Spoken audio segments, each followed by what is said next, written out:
It's always been really important to me that I set up my game space so that every system is hooked up and ready to be used at a moment's notice, which of course also means that controllers and handhelds need to be accessible and charged. This is a quick look at how I've set things up with various docks and how I've started keeping non-rechargeable controllers and handhelds displayed and ready to play.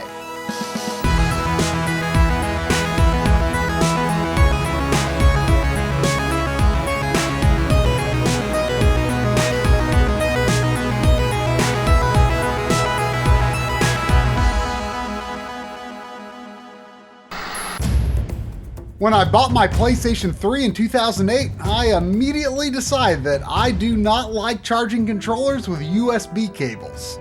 I went straight back to Best Buy the next day and came home with this 2-controller charging dock by Pelican. From that point on, I felt a need for some kind of dock for almost anything that needs to be recharged. USB charging was not the ubiquitous concept that it is now, and it's certainly come a long way, but I've always thought it's actually rather messy without taking steps to keep things neat.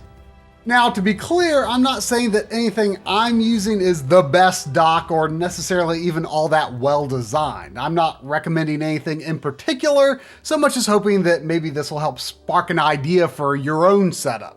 I like how most of these work for me, but I'm not qualified to approve of them on an electrical level, and my understanding of the effects of charging on batteries is pretty basic.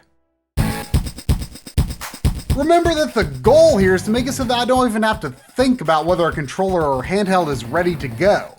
To achieve that, there are several elements in play. First, charging docks for your typical built-in rechargeable battery. Second, stands for some of the non-rechargeables. And lastly, non-alkaline batteries for the devices that would normally use alkaline batteries so that I don't have to worry about chemical leakage. I've used a combination of these 3 elements to determine my setup for each system.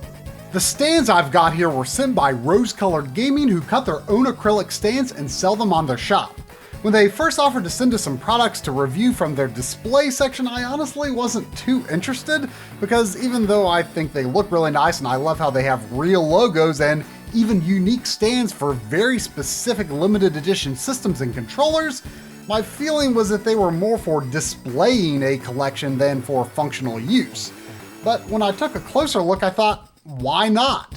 Why not actually set my Game Boys here and make them easier to access and look good doing it? Why not set some of my controllers that I rarely use where I'm more likely to actually use them? And you know, they kind of match the acrylic stands that I already put my Game Boy games on, so I thought, what the heck, I'll give it a try. This might sound sort of weird at first, but what really made this all make sense for me was when HD Retrovision's Steve Kulov told me about Energizer's lithium batteries. Because honestly, I'd never given these a serious look with their ultimate branding and higher price, because why would I pay more for disposable batteries? So Steve tells me that lithium is not normally a drop-in replacement for what would be a traditional alkaline battery device. So these are designed to meet the normal AA and AAA requirements, but last quite a bit longer, especially for higher powered applications. I haven't really rigorously tested their longevity myself, but I do trust Steve's opinions on this kind of stuff. But the bigger draw for me was the guarantee that I guess these are supposed to absolutely never leak. Well, worrying about leaky batteries was why I stopped bothering to use the Rumble Pack. As infrequently as I would use it, it just wasn't worth putting batteries in and taking them out before stowing it away. But now I know that it's supposedly safe to just leave these in and it's ready to use whenever, and it'll probably last for years and years because it's not like I'm playing Perfect Dark every day anymore. And you know, I stopped using my WaveBird years ago for the same reason. It just started to become easier to use a corded controller than deal with batteries. When I saw I could get a rose-colored stand for it, I thought, okay, I'll put in those lithium batteries and set it on the stand, and guess what? I've actually been using it again. I do keep Inteloops charged for use with some of my video production gear, but I hated swapping them in and out of my gaming equipment, so the lithium batteries have really gone a long way for making occasional use stuff like Game Boys so much more inviting to pick up and play. So let's back up a bit and take a look at what I'm doing for specific systems. Let's start with current gen. I bought this officially licensed charging dock for PS4 back at launch, but after a while one of the docking seats stopped working altogether, which was a bit of a pain since I use the white controller with my PlayStation TV. But a few months ago I stumbled upon a super cool modular solution, the Nyko charge block. You can pick and choose up to 4 docks to chain together and power with a single USB cable. For PS4, you plug these unobtrusive little dongles into the controller so that they make contact with the dock.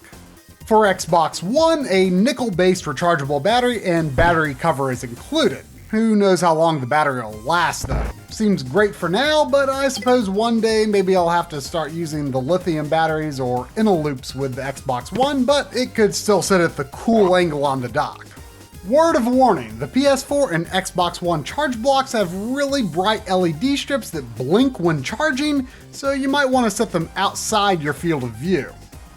Luckily, the Switch Pro controller charge block is an updated design that eliminates the LED strips, so I keep it in the front.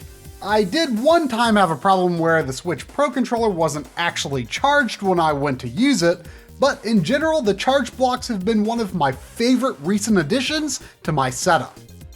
I've been charging Switch Joy-Cons on this officially licensed charge station that can handle up to 4 Joy-Cons. Might seem a bit silly to not just charge them on the Switch itself, but I do enjoy using them in the separate Joy-Con configuration, and my Switch system dock is in a bit of a tight spot where snapping them on and off isn't so easy. Maybe one day Nintendo will release some other Joy-Con designs that I'll actually want and can use all 4 dock slots. Do 3DS and Vita still count as current gen? Well, at any rate, if you want to use the official new Nintendo 3DS XL dock, it rests vertically as opposed to the official docks for earlier 3DS models. As for the Vita, well, I've been using the official charging dock since day one and it served me quite well. I do wish I had a method for keeping some of the older rechargeable handhelds ready to go, especially the GBA SP, DSi XL, and PSP 3000, but for now I just plug them up when needed.